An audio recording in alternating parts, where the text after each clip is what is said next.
everyone. This is Joe Langworthy here with Thomas Woelfel, my co-host, for episode 2 of season 2 of Tailgate Talk, a 6Com Sports podcast. Just want to say thank you again to Connor Stewart for talking with us about the Chiefs and about his gambling exploits and teaching us a little bit about the world of sports gambling. I thought that was a great interview. Definitely gonna have to have him back on. Maybe some March Madness here in a few weeks, since we can, in Mizzou country, we can all watch March Madness with no real rooting interest because we're not going to be in it. So, yeah, how's everything going, Thomas? Going well here. Just moving right along. Yeah, Yep. I think for the first time in a while, Columbia has better weather than Charleston. So yeah, it seems like it's warmer there than it is here, which that's not what I signed up for. It's not as fun living here if you don't get to brag about the weather, Right. But yeah, so I think the thought for today, we're going to talk a little bit about the upcoming NFL draft and some of the kind of Mizzou storylines along with that. That's kind of what we hinted at last week. We'll talk about. I don't know if you heard, but the athletic director left. Desiree Reid-Francois did leave on Monday, while basically right before I recorded my interview with Connor. Thomas and I had already recorded the night before, so we weren't really able to talk right away about that, but we'll talk about that a little bit. And then, we'll leave a few minutes for basketball talk, but we don't really want to spend a whole lot on that. We don't want to cry on a podcast. So we're not going to talk too long. Yeah, our goal here is not to send people into a depression. Right. So, yeah, NFL draft coming up. Mizzou, I think there's, 7 or 8 guys that have a shot at getting drafted in this next draft, which is the biggest group I can remember that had, legitimate hopes of getting drafted. I don't think all of them will, but I think all of them have a shot. All of them have at least a shot at being a day 3, 6 or 7 round guy. What do you think about this class? Well, I think for Mizzou, it just speaks to the talent that Drinkwitz has brought in. Not only kind of the top end talent that we'll talk about here in the first round, but we had depth throughout, specifically the defense. And, I think going into the year, I remember us talking a number of times about, how maybe we don't have, the top end talent on defense or really offense either beyond Luther Burden. But we were really excited about the depth on the team. And I think kind of what really pushed us to a 10-win season is that we ended up having a couple guys that are, high-end NFL talent right. that maybe we didn't even know. We knew obviously they were on the team, but we didn't know that they were going to be as good as they became. So it's good news for Mizzou that we're going to be all over the television for 3 days during the NFL draft, but you also have to find a way to replace the guys that left because, obviously we're losing a lot of talent too. So, right. Yeah. So, I think arguably the biggest hole in the defense is a guy that I think all of us liked coming into the season. I don't think anybody was like, no, Darius Robinson sucks. But I don't think anybody was really expecting the rise that he's had. So we have a clip here from a recent ESPN, I think it was an ESPN show. Is it an ESPN podcast or a show? Yeah, they do. I think they record themselves on a show. It's First Take, just to give them their due, and it's Mel Kiper and Field Yates. And Field Yates, and they do. They basically do a draft podcast. So that's where this is coming from. Yeah. So this is a clip talking about Darius Robinson. Not to spoil the fun, but spoiler alert. I think the other player in the bottom half of round 1 is Robinson from Missouri. Yeah. Because he is red hot right now. He's got the great arm length, right? That everybody loves, right? Huge hands. Yep. Huge. All the Powerful. physical versatility. He was popping. They're moving him around. Defensive line coaches are going to say, I always say to the assistant coaches field, D-line coaches, mentioned Edgerrin Cooper for a linebacker coach, guys in the secondary with length. O-line can be a smart, tough. I look at assistant and say, give me that. Who's a give me that guy? Okay. Right. Who's that? Darius Robinson is a give me that guy. Okay. And I think he's going to be a player that maybe screams up into the middle of the first. Maybe, and we've seen this in past years, and it could be a Kuiper stunt field. All right. This may be a Kuiper stunt. Okay. Top 10 for Robinson. Mel, shocking first I round don't pick. think you're crazy. Yeah, Mel, I thought about him. No, We've seen it before. I thought about him at 13, Mel. Okay. With the Raiders, because they need a defensive tackle, defensive lineman, right? He's a defensive end now, but he was a defensive tackle for 4 seasons at Missouri. So it's possible. I got my mock 2.0 coming out the end of the month. I believe like the 28th. Yeah. Okay, I think it is. Yeah, that's right. 28th.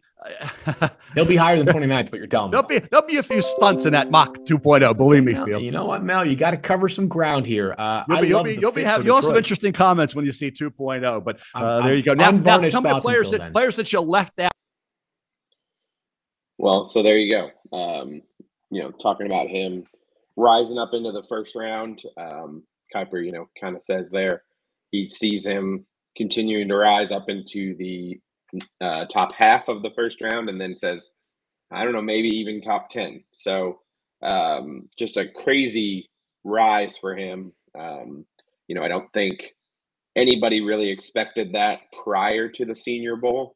I think his Senior Bowl practices kind of vaulted him into that conversation. But I do think that, his versatility that he showed this year, like Field said there in that clip, he played D tackle for 4 years at Mizzou and then slid out to D end this past year and just showed a lot of versatility in doing that, and was effective wherever he was put on the line, which a lot of NFL teams that run some varied systems like having versatility there.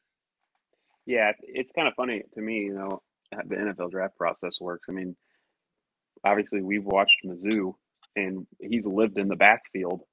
For basically the last 2 years, he's lived in the backfield, and he doesn't get much fanfare. He wasn't really on the radar, and then all of a sudden he goes to the Senior Bowl and does at the Senior Bowl exactly what he did the last 2 years at Mizzou, and now all of a sudden they're talking about him being a top 10 pick. So just kind of funny how under the radar he was from a draft perspective, and then all of a sudden he shows up at the not the combine, but the Senior Bowl, and starts catching eyes of people who I guess maybe just didn't spend the time to watch Mizzou film. But right.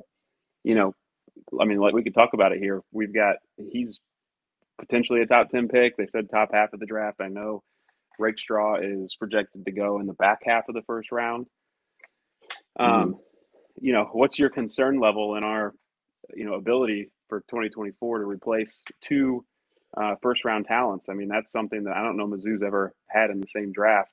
And now we're tasked with, the coaching staff is going to be tasked with replacing two top 30 players, in the country on the same side of the ball in the same offseason. Yeah. Mizzou, I was trying to think. Alden Smith and Blaine Gabbert might have been drafted the same year, if I'm remembering correctly, but obviously not same side of the ball. So definitely the first time that I can remember us having two first-round picks from the same side.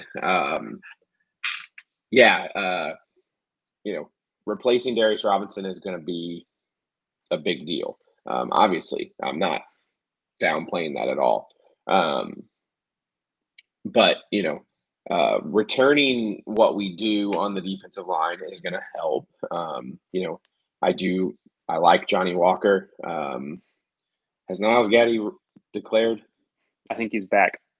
I think he's back too. So, that helps. Getting McClellan from Florida. I feel like Christian Williams is back too on the interior. Christian Williams is back. That was a big I feel like we got somebody else. Let me look that up. We got somebody from Georgia as well, who's kind of a hybrid outside linebacker. Yes. Defensive end. Yes. There was, I thought we had another D lineman that committed, but maybe I'm making that up.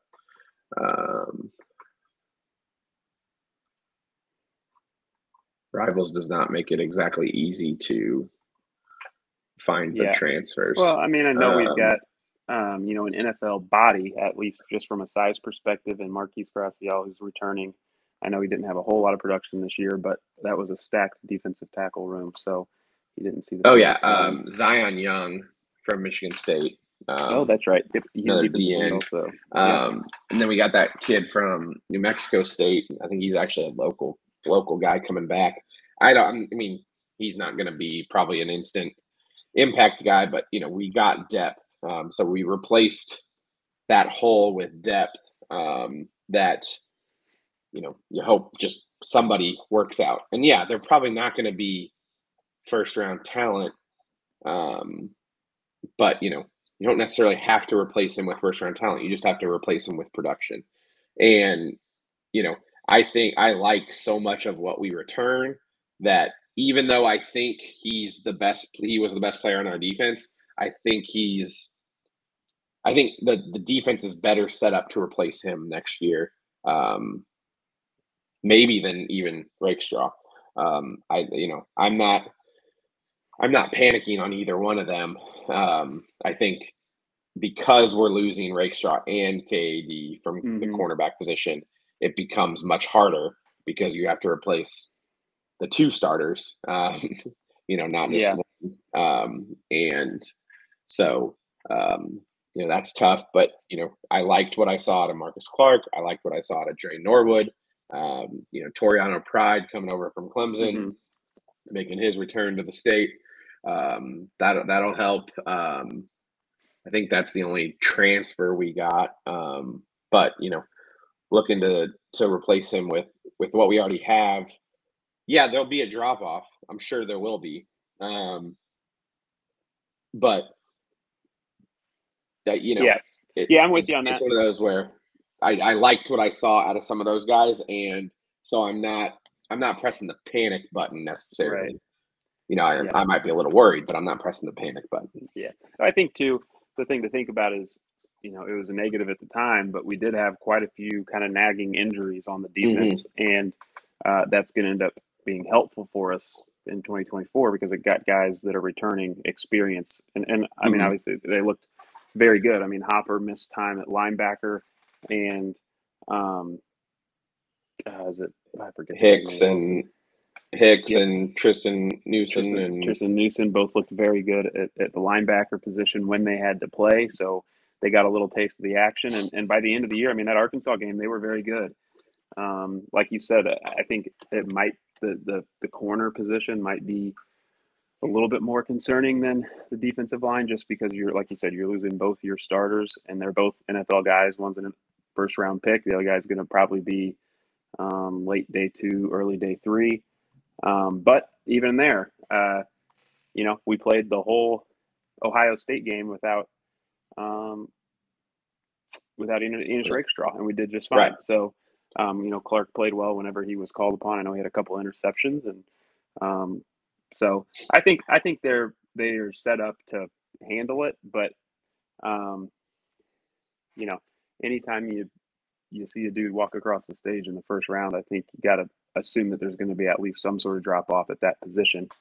You just hope that the couple guys that we bring back continue to improve to, like you said, replace that production. Maybe not replace NFL level talent, but if you replace the production, that's really all that matters. It's kind of with both position groups, with D line and D backs. Maybe it's one of those things where we go from being a corner-centric defensive backfield to being a safety-centric defensive backfield. Our defensive schemes run off of the fact that we have Dalen Carnell back there. I think he's going to be one of the best defenders in the SEC this next year.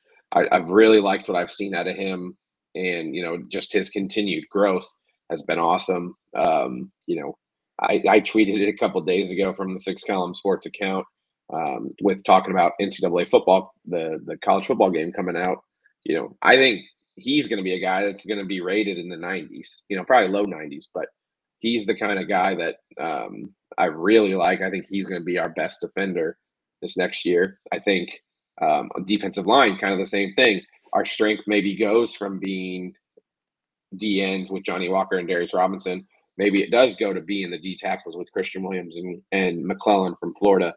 Or maybe Niles Gaddy and Johnny Walker both step up and, we continue to have really good pressure from our D ends. But, maybe it's just one of those things where the defense doesn't look exactly the same because we don't have the shutdown corners and the, All-American type D end. But I think there's talent other places that can, as long as the scheme is right, as long as and now I'm forgetting our new D coordinator's name, but as long as he gets everybody in the right spot,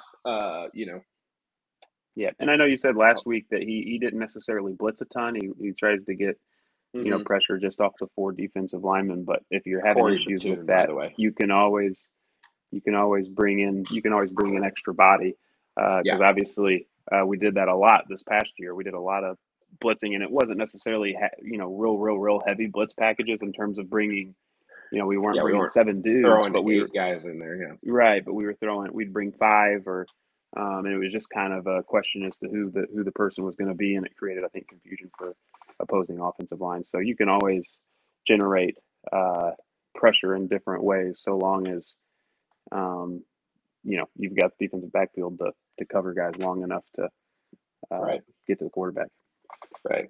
Yeah, and then so we kind of talked about Rakestraw, we talked about Robinson. Touched on KAD a little bit. I have seen things about him going 4th round. I hope he can keep rising up the draft boards. I think, there was talk of him being a little bit of a higher rated prospect early on, and he's kind of, I'm not going to say fallen off, but he's, not getting as much hype as he was previously. Then from the defensive side of the ball, I think Jalen Carlisle is the other guy that has a shot at getting drafted. I don't know where. I haven't seen a whole lot on him, so I'm not expecting him to be a day 2 guy. I'm sure if he gets drafted, it'll be day 3. And then offensive side of the ball, less hype, but maybe just as, if not more important, our left tackle, Juwan Foster. I think he's, other than Rakestraw and KAD and Robinson, I think Foster's the guy that has the, closest thing to a lock at being drafted. He'll get an opportunity somewhere. Yeah, he'll get, and it'll be, I'm sure he'll get drafted, by the 4th or 5th round at least, because he's an SEC offensive tackle that played really well against SEC competition. So some team will at least give him a flyer, even if he doesn't test well, even if he doesn't grade out well on things. But I haven't seen, like I said, a whole lot of hype about him necessarily, but it's also an offensive lineman. So there's just not really any, they're the hardest position to grade for, especially for amateurs. So you're not seeing the Twitter guys going nuts about offensive linemen. But, I think that's a big hole on the offense. Luckily, I think we filled that pretty well. We went and tampered and got Caden Green from Oklahoma. I think he's going to be. I think he's just going to, from what I can tell, plug in right there at left tackle. But there's always a chance that he plays guard and it kicks somebody else out, like Membu out to left tackle, or. I think they'll play. I think they'll play him Membu at right tackle. But that's a situation where we lose the left tackle to the NFL, like you said, probably a mid to late round pick, and we replace them with a guy that in a year or 2 could be a 1st round pick. So now obviously he's got to show up and play. Got to play well, but just from a talent, just an NFL size perspective, Green coming from Oklahoma, obviously, I think he came down to Mizzou in Oklahoma when he chose Oklahoma, and obviously decided to transfer Missouri after his freshman year. But that he's going to have NFL size and NFL talent, so it's probably a more difficult position to fill than a defensive line spot, but you're doing it with someone that was extremely highly regarded out of high school, who played, I think, had 7 starts at left guard at Oklahoma as a true freshman. That's something that very rarely happens. So hopefully he can show up and maybe even be an upgrade at that left tackle position. Yeah, I mean, I'm not sure he'll be an upgrade next year, but I think it's the kind of maybe by the end of the year. Maybe by the end of the year, maybe going into the next year, he can be an upgrade because he's just that level of talent. And so, offensively, other than him, other than Foster, I don't really see Delgado getting drafted. I could see him getting, training camp invite and given a shot to go prove himself, but just because he's an SEC offensive lineman that has a lot of starts, but he's not really going to excite anybody in the draft room, so I don't expect them to draft him. Cody Schrader, great story. Obviously, we're all rooting for the kid. Really cool what he's been able to do.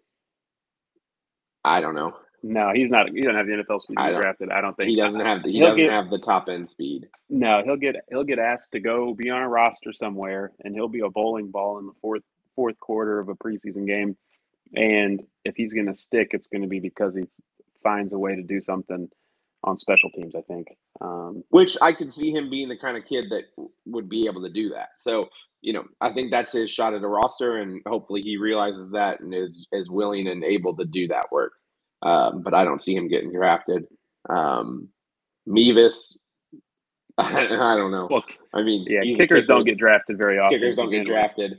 And so it'll just kind of be whether he gets – hopefully he's, doing his homework and figuring out what team he might have a shot at getting on. And because, it's kicker's probably the hardest job to – kicker and punter are probably the hardest jobs to get in the NFL, just because there's only 32 of them. They don't keep any extras, and that's a position too where if a coach has someone that is even just average and he doesn't have to worry about the position, then he's not going to replace the guy that's at that spot. I mean, coaches aren't going to bet their jobs on a new kicker if they feel like they've got someone that is at least halfway dependable. So it's really difficult to get on a roster for that position. That's for sure. Yeah. So, but yeah, replacing those guys. I think Delgado, we're going to replace him internally. Like I said, there's probably going to be some shuffling on the line. I could see Membo taking the left guard spot. I could also see him kicking out to right tackle, like you said. I could see Caden Green playing left tackle. That's my guess. But I could also see him playing left guard if there's, but I don't know who would play left tackle at that point. No, I think Reichert's going to be your left guard. If I had to guess, I'd say Reichert left guard, Green left tackle, Membo right tackle, and then right guard could be Cameron Johnson. And then obviously center, I think, is going to be Tollison will be back. So, that's and so I think that's a solid offensive line, and blocking for this Marcus Carroll kid from Georgia State. I could see him. His film reminds me a lot of Schrader's. He's just faster, but he's kind of that bowling ball, hard to tackle, pretty good balance, and so hopefully he plugs right in and is just the same as Cody. And then Nate Noel from Appalachian State is the other. You could have an internal option show up at that position too. I think. I don't think those two guys that we brought in are. I don't think they're penciled in necessarily. They might be penciled in, but definitely not with ink. Right. Yeah, they're not. Yeah, exactly. They might be penciled in, but it's erasable, and Tavares Jones or Roberts, Jamal Roberts have a shot, and so we'll see. I think, obviously, I don't think you're going to get the same production out of your running backs, but I don't think you necessarily have to this next year, because we have probably the best wide receiver room in the country, and a really, really good freshman tight end that's going to be a sophomore, and pretty darn good quarterback. So should be able to get production through the air and not really necessarily need 1,600 yards from your running back. Just got to remember, though, that Drinkwitz is, ever since he's gotten to Mizzou, they just kind of show up out of nowhere, but he's always had running backs that produce. Right. So, right. I don't know who it's going to be. It might end up being a couple guys, but I think we'll get enough production there to win football games. So that's really all that matters. Yeah, exactly. And then kicker, we're the same way as NFL guys. We have no idea. It'll probably be Blake Craig, who is the freshman from last year, who was a really highly rated kicker coming in. That's probably who it'll be. We have a punter transfer that came in, so I assume that's who. I don't know what happened to Luke Bauer. I think it's a big mystery. He was the hero of the Kentucky game and then just kind of disappeared. We went back to, was it Riley? Yeah. The Australian punter from Towson. I guess we're moving on from Luke Bauer, even though he was, I don't know, he seemed fine. But again, special teams is such a weird. Yeah, and you don't know what goes on behind the the doors of the practice facility. Exactly. But again, he brought in a punter from a school that he's shown that he can do it. Was it Murray State where the guy was previously, and he's shown that he can do it, and so okay. Got a heck of a mullet. He got a heck of a mullet. He's on the all mullet team, that's for sure. But yeah, it's a position we'll be fine at. So yeah, I'm not worried about special teams. They'll figure it out. Have all off season to break down the roster, but it's going to be fun. I think seeing our guys at the combine this week, and it's going to be basically an advertisement for Mizzou. I think over the next couple of months, when as kind of our top guys get mentioned by all these draft experts that seem to really like them. And it'll be good clips of them beating Ohio State and beating Tennessee and beating Florida, and it'll be great. It'll be a lot different than watching NFL draft coverage and kind of flinching every time Mizzou is shown as an Alabama receiver runs past us, or a Georgia receiver runs past us, or it's just our guy getting leveled by a LSU linebacker. But yeah, so like Thomas said, we'll be talking a lot about the roster going forward. But just wanted to kind of touch on that briefly as the combine's coming up and draft is, it's a month or two away still, but that'll be here before we know it. So it's going to be fun to see all those guys represent the black and gold. Segue into that, somebody that's not going to be representing the black and gold anymore is Desiree Reid-Francois, probably best known for being the mother of walk-on power forward Jackson Francois for the Mizzou basketball team. But yeah, so DRF is out as AD. She took a job at Arizona, home of a $170 million deficit, and is going to run their athletic department. So what are your thoughts on that, Thomas? Well, it's definitely not a step up. You're going from an SEC school to, I guess, Arizona's going to be in the Big 12. So it's a step in the wrong direction in that regard. The athletic department, doesn't bring in near the revenue that Mizzou's does. So, I think it probably says more about kind of the state of Mizzou's athletic department, more so than anything else. So I don't know for sure. It's really interesting. I think we're going to be hiring this will be our 4th athletic director since Mike Alden retired back in 2015. So you're at 4 ADs in 10 years. That's not a positive. But I don't know that it has a direct impact immediately on, the football team or the basketball team, but it's a hire that the university is going to have to get right, because as we've seen, when we were there, we met Mack Rhodes, and he really did not do the athletic department any favors in the year that he was there. So it can get ugly quick.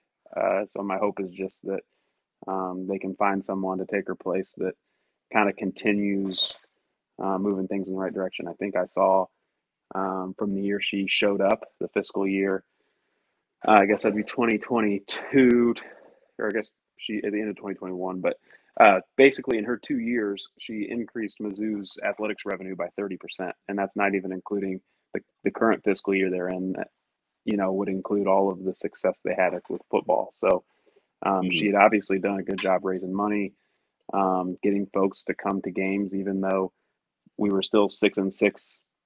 We were in a 6-6 SEC football team. Obviously, I think she played a big part in filling the basketball arena because we were putting butts in seats before we even knew they were good last year.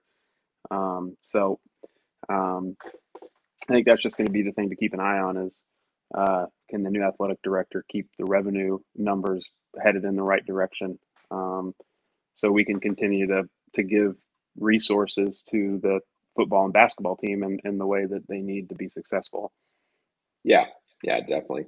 I think you kind of hit the nail on the head that somebody asked me this week, like what I thought about her leaving. And I was like, I think she was a good AD. So it's a bummer to see her leave. But I think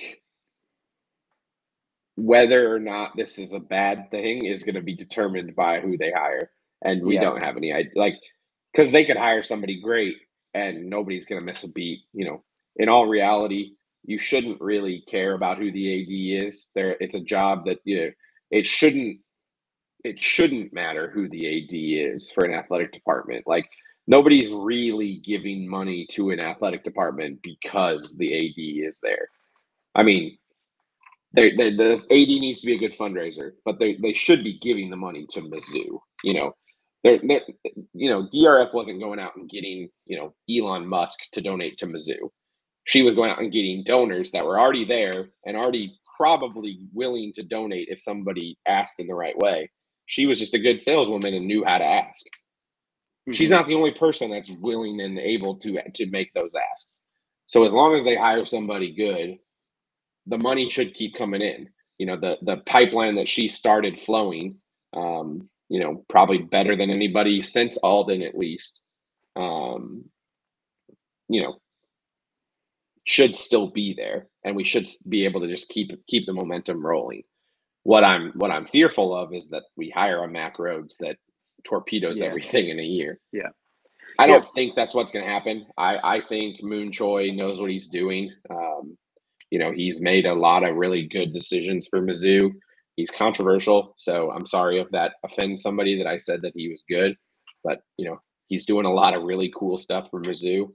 And so I think he knows what he's doing. I think he'll give a good hire to the board. I think the board of curators is kind of a boogeyman word right now. I think people are upset with the board of curators. I think a lot of people have,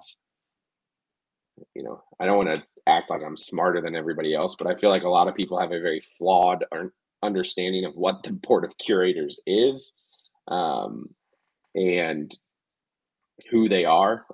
I think that, I do think that this hire is going to be Moon Choi's to make for the most part. I like Moon Choi, and I think he'll make a good decision. Yeah, I know the board. I think, and it's been widely reported at this point from still today, and there's been a number of other podcasts I think that have even mentioned it, but I think that the board creating this committee to oversee athletics is probably what ran off Desiree Reid-Francois, DRF, and I think it's probably, in terms of how easy it is for us to attract a good athletic director, a lot of that's going to be dependent on how wide-ranging the powers are of that committee, because like I said this off camera, is athletic directors have egos just like anyone else, and if you're going to get a good athletic director, they're going to have a little bit of an ego, and they're not going to want to feel like there's a board of curators sitting there trying to tell them how to do their job. Right. And I'll kind of push back on that a little bit. You had said this off camera, and I decided I was going to wait to push back until we're on camera, just to see how you reacted. But one of the things I've heard is that the relationships on the board of curators between several of the board and DRF had deteriorated long before, and so the committee, yes, was the catalyst to get her to leave, but that was very much like kind of on purpose. That there was a particular board member that wanted her out. And like you said, it was egos clashing from what I've heard, and that's just bound to happen. But I do think that the pushback, I guess, is that I don't think that it's really going to be a factor going forward. The committee, because I think they used it as a way to push her out, but now it'll be what every other. I mean, Arizona has the same thing. Like, Arizona has a committee from their board of regents that oversees athletics. I don't think it's going to be a stumbling block to hire someone, is I guess my pushback. I think it was a political move that was used to push her out, and now it'll be it'll be what it actually is. And you might be right, but like I said, we're going to have now a fifth athletic director if you include Mike Alden in the last 10 years. So Sure. If you're going through one every 2 years, then that tells you that maybe it's not just the one athletic director you just had. Maybe there's a pattern that's now developed over time. And it's just kind of like, if you have a really good football coach, like if you've got Coach Drinkwitz and he's your guy, and he's winning football games, then is it smart to intentionally push him out because one of the board members doesn't like the coach? No, you just let the coach be the coach and win football games, and you don't run him off. Right. I just think the athletic director is a position of importance in specific moments. If you think about Mike Alden, he had to get the football coach right, which he did. And then he also got Mizzou into the SEC. And we had the right guy at the right time, doing the work for that. And then you had Mac Rhodes, who showed up, had to deal with the hunger strike, did extremely poorly with that, and immediately tanked the finances of the athletic department in 12 months. So you can go either direction. And, I just don't think you've got DRF, who, when she was first hired, I know how she treated employees, and I was not a huge fan of her to be, from the start, and that. But she has absolutely juiced our revenue numbers, and with NIL the way it is, and the amount of funding it takes to be competitive at the SEC level for football and basketball too, you're taking someone who can raise the money and can create fan experience in a way that gets people to show up to games, and you're saying, hey, we don't need you anymore because we think we can find someone better, but we really don't know for sure. So it's definitely it's a gamble. It's a risk from that perspective, and they might find somebody that's just as good. Maybe they might find somebody that's better, but you're taking someone who has already shown that she can do what it takes to give the football coach resources to be successful. I know that probably the rocky relationship started back in November of 2022 when they gave Drinkwitz an extension before he had really done anything. But I mean, it's a year and a half later and she leaves. So there had to have been a lot more that went on since then for her to make the decision now, because I know she had opportunities between then and now to leave, and she obviously opted not to, whereas something I'm sure has happened in the last probably month or two to make her decide that she no longer wants to be at Mizzou. So it's just I think it's a huge risk to get rid of somebody that you know can do the job and has shown that she can do it, because egos don't get along, and so it's just unfortunate. You know, if I hired somebody who was doing a great job, and even if I didn't get along with them necessarily, I'd hope that I could set my ego aside and let them continue to do a great job. Right. Which, I was gonna say, that's theory of management that we don't even need to get into. And, you know, and I'm also never going to be in that position, and that's fine too. But commentary on the type of people that rise to those positions and their level of ego, and we don't need to really get into that. But I think that's, you know, definitely something that's at play right now. Like you've said, it's a clash of egos, and you know, somebody that had more power than DRF had an ego just as big as hers, and they clashed, and she wasn't going to win. I know she was very intense. I know she would have meetings in wild times over the weekends, and she rubbed a lot of employees the wrong way too. People that are still there, people that aren't there anymore. But at the end of the day, the results speak for themselves, and from that perspective, she's done a good job. So. Yeah, there's definitely some people that I've interacted with through the athletic department that I'm hoping the next AD keeps in place. You know, specifically Tony Daniel, who I think is fan engagement, fan experience, AD. I don't know what his exact title is, but I think he's done a great job. Very Did visible. Did he come from UNLV? No. Did she hire him? But she hired him, yeah. I don't remember where he's from. He played football at Buffalo, I think, actually. But I was on the fan council, the first fan council, and he was the one running that. Him, and then her name is Nikki. She's the one on the podcast with Dave Matter now. She's great. I think she's doing a lot for fan outreach, media, social media stuff. Yeah. And then I think TSF, I think the guys there, people there are doing great right now. So hopefully the next AD comes in and, you know, keeps a lot of those same people in place and just kind of puts their stamp on things, and that'll probably be engine keep running. And that'll probably be a big kind of teller as to where things are going to go, because you know, if the new person comes in and then everyone scatters, that probably tells you the type of person that you've just hired. Whereas if the new person comes in and can keep kind of those key players, then that'll probably be a reason for optimism. Yeah, exactly. So another great segue. Let's talk about a reason that there is no optimism when talk about Mizzou basketball.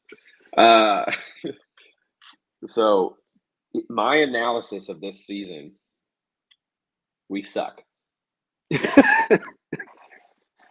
We're terrible. Yeah, if you don't win a conference game, I don't know how you could describe it differently. And I can't even necessarily explain how bad we are, because it's like you think back to like Kim Anderson's teams. They still won some conference games. That won 1 or 2 or 3 conference games every year. This team is better than them. Like they are. I can't explain. We just can't seem to just ever. We can't seem to either, you know, catch somebody on an off night. It seems like every team we play is playing decently well when we play them. We can't seem to catch a break. You know, and I'm not even going to blame the refs like Gates has, you know, hinted at, which I think is fair. I'm not going to criticize Gates for that, actually, because I do think that it is crazy how we are the only team in the SEC that never gets home cooking. Like, how does it possible? Like, we never get calls on our own home court, but that's not the main reason we're losing. But you know, we just never can luck into anything. We're not getting the bounces on anything, and it's kind of insane to watch, because I'm not saying that we're a 500 basketball team, or we should be, but we're better than the Kim Anderson teams. Like Sean East would be the best player on a Kim Anderson team, on any of the Kim Anderson teams. Tamar Bates would be the best player on any Kim Anderson team. Yeah. Jordan Butler would be one of the best players on any Kim Anderson team. Heck, even Nick Honor would be a, top 3 guy on any Kim Anderson team. Anthony Robinson, same thing. Like, just naming all the guys, it's like we have the talent. Yeah. Noah Carter, I mean, as much as he is frustrating, he's Kevin Puryear, and Kevin Puryear was by far the best player on any Kim Anderson team. Yeah. Yeah, no, I'm with you on that. I think part of it is just how we play. I mean, we go as many possessions as we possibly can, which if you're playing a more talented team, that actually, I think, decreases the likelihood of you winning. But yeah, it just seems like we come out and we shoot 52%, and then the team, whoever we're playing against shoots 58%, and we lose by 8 points. And it's just like, you'd think with the talent we have, like you said, we'd show up one night and we'd shoot 55%, and the other team couldn't make a bucket, and we'd stumble into a victory. But that hasn't even happened. And it might, but it won't. Like, I have no faith that we're going to win a game. What's going to be funny is when we win a couple in Nashville. Just end up in the championship game. Right. And it's just kind of like, where's this been? Somebody gets hot, Bates gets hot or something. And but yeah, I mean, it's like we beat Pittsburgh on the road, we beat Minnesota on the road. We lost to Jackson State, but like, again, I'm not saying we should be a 500 basketball team, but Pittsburgh and Minnesota are teams that there are teams in the SEC worse than Pittsburgh and Minnesota is my point. And it blows my mind. I just don't understand it. Real quick. Can I complain real quick too? Yeah. This season, so last year was like the perfect example as to why I love the transfer portal, because we had a coach show up, do really well in the portal, put together a team that plays well together, and we went from a terrible basketball team to a team that won an NCAA basketball game for the first time in years here at Missouri. Mm-hmm. This year is the reason why I hate the portal, because we're sitting here and we've got no hope for this year, obviously. And 10 years ago, we'd be sitting there saying, well, man, Jordan Butler, let's keep watching him play because he's going to continue to get better. Robinson, we'd be looking at the guys that are returning next year and getting excited about watching them play, adding them with the incoming recruiting class. But now it's like, if I get excited like that, they could hit the portal as soon as the season's over and not come back next year anyway. So it's like, I'm not putting any eggs in that basket. Really, it's hard to get excited and sit there and say, "Oh man, look at how he's playing. He's really going to be good next year." It's like, yeah, but I mean, it might be for Arkansas for all we know. I mean, like, it's just my one thing that makes me somewhat optimistic about Dennis Gates and about the future of the program. And I don't believe in moral victories. I'm not saying this is a moral victory, but this team hasn't quit. And he obviously gets these kids to play for him. Like, he has them still believing that playing hard is worthwhile. Yeah. And in a season when you're 0-14, it might be grasping at straws, but I think that's something worth looking at. Hopefully that means that, like you said, that they stick around. If they like playing for him and they're still willing to play hard for him at 0-14, where's Tamar Bates? I mean, he wants to stick around. Jordan Butler wants to stick around. Anthony Robinson wants to stick around. Yeah. You keep those 3 kids. You keep the freshman class coming in. You add a couple guys from the portal. Who knows? That's the positive. I'm not expecting it to be win the SEC next year, but it should be more talented and better than this year. Right. And now going back to the discussion we just had about the AD, and I know the basketball coach had a lot to do with this too, but we did just get a massive donation to the basketball program, which I'm sure some of that will be used to keep players that the coach wants to keep. And then you add them to the incoming freshmen, like you said, and all of a sudden next year we've got a competitive basketball team again. But gosh, it's been brutal. It's been it's been brutal to watch. Yeah, and on Saturday I couldn't even switch over to the Blues game because they switched over to there and 6-0 at the end of the first period, or 4-0 or something. It was just like, I'm gonna watch a movie or something. It was awful. But yeah, so that's about all we had for you guys. Any final thoughts before we sign off here, Thomas? Not really. I mean, I think we did, another good podcast, another fun one at least. Yeah. Yeah. So thanks Mark for listening.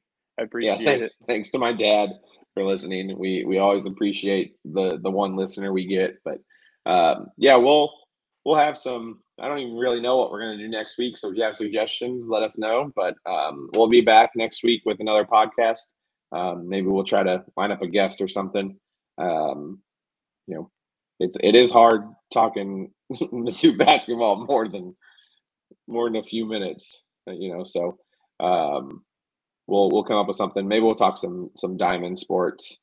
Softball's looking good. So. But Thomas and I don't know anything about softball, but we'll talk about it. Hey, the Cardinals are back playing too. So finally we have some Major League Baseball. We can talk about some Major League Baseball. Blues are playing decently well, except Saturday. But we'll come up with something to talk about, and we'll see you guys next week. MIZ. ZOU.